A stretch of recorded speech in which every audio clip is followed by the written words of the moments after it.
Ош шаарындагы бардык добуш берүү тилкелери шайлоого даяр. Мисалы 52-78 участкасында 3005 шайлоочу болсо, алардын тизмелери илинип такталды. Керектүү жабдуулар, автоматтык эсептөөчү урналар берилген. Бүгүн таң эртеден тарта тесттик текшерүүлөр жүргүзүлүүдө. Адистер атайын окутуудан өткөрүлгөн. Быйылкы шайлоого даярбыз, 100% бар жоо даяр. Аппараттар иштелип атат. Ас суунуку келди, идендердикин айлы келе элек. Бүгүн барып окууга катышып келишти. Ал жактан бизге берилет дегенде барып алып келебиз. Калган аппараттарыбыздын бар жоо келди.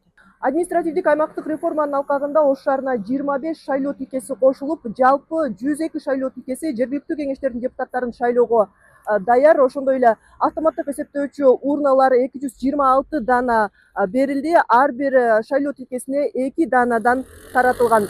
Мындан сырткары аралыктан шайлоо боюнча дагы бир шайлоо тилкеси уюштурулган. Ал эми адистер атайын окутуудан өткөрүлгөн. Ал эми Ош шаары боюнча жалпы 235 миңден ашуун шайлоочу бар. Быйыл алгачкы жолу аралыктан добуш берүү мүмкүнчүлүгү да киргизилген. Аралыктан шайлоо тилкеси калаада Алишер Набай атындагы мектебинде жайгашкан. Учурда 810 шайлоочу катталды. Аралыктан добуш берүү мен ойлойм абдан жакшы мүмкүнчүлүк болуп атат. Эгерде өзүнүн айылына же шаарына бара албаган учурда ошо убактылуу болгон жерде добуш берсе болот. Эгерде чоң шаарларда эмгектенип же окуп жатса, биз аралыктан добуш берүү участкаларды ачууда ошол студенттердин дагы санын эске алганбыз. Ушул участкалар ошол студенттер көп шаарларда дагы ачылган да. Бул жолку шайлоодо добуш берүүнүн бир катар кызматтары автоматташтырылган. Анда адамдын жүзүнөн таануу, манжа изи жана документтерди сканерден өткөрүүнү идентификация аппараты аркылуу ишке ашырылып, аталган аппарат аркылуу бюллетень чыгарылып берилет. Бул бир шайлоочу бир добуш принцибин ишке ашыруу максатында колдонулууда. Бюллетендер мурдагыдай колдо берилбейт. Биздин азыркы жаңы аппаратыбыз 2 в 1, 3 в 1 десек деле болот да. Бир эле мезгилде, значит, жана чекти да чыгарат. Ошону менен бирге бюллетенди да чыгарат. Дагы бир өзгөчөлүгү, эгерде шайлоочу туура эмес шайлап алдым, дагы бюллетень алам десе, бюллетень берет экинчи жолу. Бюллетень бергенде кандай? Бул бюллетендер азыр QR коддор менен чыгат. Ошол QR коддун жардамы менен эле экинчи бюллетенди чыгарып, биринчи бюллетенди жокко чыгарат.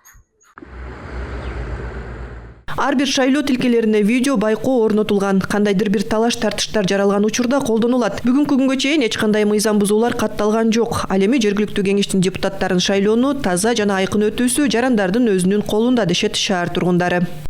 Сүйлөшүүлөр жолу башка нерсе болбош керек. Азыр көрүп атасыздар эмени.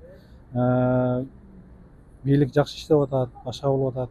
Ошого эми мындан кийин дагы ар бир бул эле шайлоого эмес, депутаттык шайлоолорго эмес, анан президенттик шайлоолор керек болсо, депутат жогорку кеңешке шайлоолор керек.